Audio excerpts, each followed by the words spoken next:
my god, I can't believe I let you talk me into this. Welcome aboard. See you.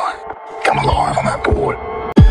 It's my true calling. All right, places, please. And Action. Help! I need help. And you and me, we're in for ourselves. In the boat. Spoiler warning, Dangerous Animals ending isn't just shocking, it's a lie. Buckle up, because this breakdown will rewrite everything you thought you knew. The film begins with a couple of tourists. The girl's name is Hader, and she had come to Australia with her group. But after oversleeping, both of them were left behind as the group moved on. Taking advantage of this situation, they decide to head to the seashore for the Shark Edge experience. This experience, participants are placed in a cage and lowered into the water to observe sharks up close. The organizer was a man named Tucker, who called it the Tucker Experience. At first, one of his friends told them that Tucker was resting and would not be available. But soon after, Tucker himself appeared, full of energy, insisting he would personally take them. He welcomed them onto his boat and headed out to sea. On the way, Tucker shared a personal story. As a child, he had survived a shark attack, and the scars were still on his body. Instead of hating sharks, he developed a strange bond with them. Hader sympathized, saying that most people would never step into the sea again after such a traumatic experience. Tucker disagreed, insisting sharks were not to blame. He then poured blood into the water and lowered Hader and her friend into the cage. Many sharks swam around them, and the two were thrilled at the rare experience. Tucker reassured them that sharks only attack when people panic, and the couple came out safe and happy. But just as they were thanking him, Tucker showed his true nature. He suddenly stabbed Hader's friend in the neck and threw the body into the sea. Terrified, Hader screamed for help, but they were far out on the ocean with no one to hear. Tucker gave her a sinister smile, and the scene abruptly shifted. Now, the story introduces an American girl named Jess, the main character. She was surfing in the sea, skillfully riding the waves. Later, she stopped at a gas station, where she met a boy who worked as an agent. Her car wouldn't start, and though she preferred to keep her distance from people, his persistence led her to give him a ride in her camper van. During the trip, they talked, discovered they both loved surfing, and quickly bonded. They spent the night together parked outside his house, growing closer. The boy confessed he wanted a serious relationship, believing they had met for a reason. But Jeff, restless and unwilling to stay in one place, left while he was inside cooking. Heartbroken, he watched her drive away, while Jeff returned to the beach. There, she looked for surfboard fins but realized her friend had thrown them out. Searching nearby trucks, she found one belonging to Tucker. He approached her, offering the fins but also probing with suspicious questions about whether she was alone. Jeff dodged his questions, frustrating him enough to leave. Meanwhile, her friend texted her, wanting to meet again. Jeff resisted, and this decision proved fatal. Tucker ambushed him, knocked him unconscious, and locked him in his van to stage his disappearance as a drowning. When her friend woke, he found himself in a small room below Tucker's boat, tied up alongside Hader, who was still alive. Jeff was later brought there too, shocked to see the names of other girls carved on the wall, victims who had been there before her. Hader explained she had already tried everything to escape, and Tucker had killed her friend.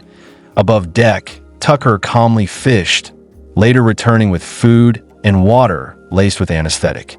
Hader drank quickly, arousing his suspicion, but Jeff cleverly distracted him. Eventually, both girls fainted. When Jeff awoke, she was tied to a chair while Hader hung strapped to a belt. Tucker recorded everything on camera, ranting about sharks being divine and humans being the real killers.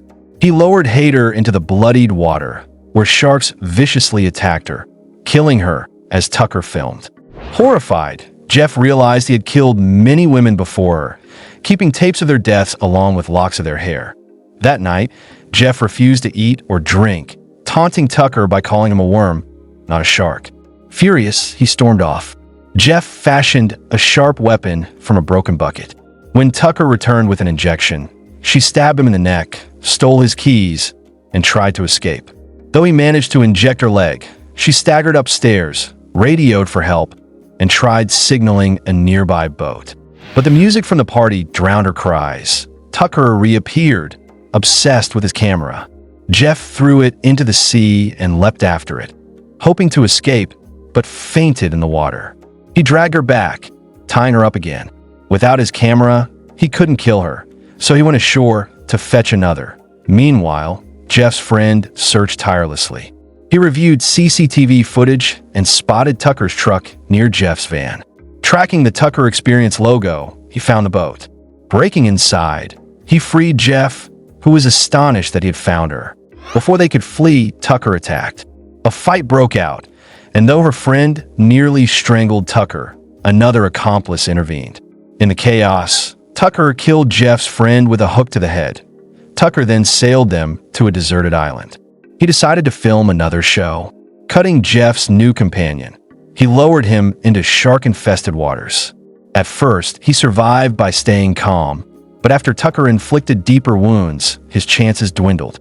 Just then, a helicopter searching for Jeff appeared, forcing Tucker to hide them below deck.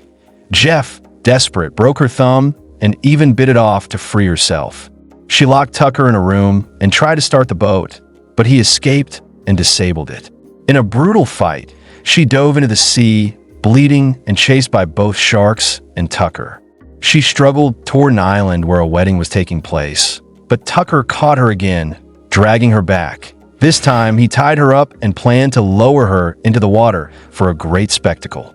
A massive white shark appeared, the same kind that had scarred him as a child. Lowered into the water, Jeff stayed calm and even struck at the shark, eventually breaking free. To her surprise, the white shark spared her, swimming away despite her bleeding wound. She noticed it bore its scar, symbolizing that the real danger came from humans, not sharks. Renewed with courage, Jeff climbed back onto the boat and impaled Tucker with a spear. He fell into the water, where the great white shark finally devoured him. Ironically, his death became the perfect tape. Jeff herself nearly drowned, but resurfaced. With a flare, she signaled a passing boat, which came to rescue her and her injured companion. Though deeply scarred, she had survived through courage and determination. And with that, the film ends. The ending of Dangerous Animals makes you believe that Jeff survives because of her bravery and the shark's mercy, but the truth is darker. Tucker's obsession with recording his victims means everything we see might not be real. It could be just another one of his tapes. The film drops subtle clues, like the repeated names scratched on the wall, showing how many girls before Jeff thought they escaped, only for the truth to be twisted. The happy ending isn't a rescue. It's a false memory planted to comfort the audience. In reality, the story suggests no one ever escapes Tucker's game. Think you could survive the Dangerous Animals world? Tag a friend who'd fail miserably. Don't forget to subscribe, unless you're scared of the truth. Our next video reveals the lie the director tried to bury.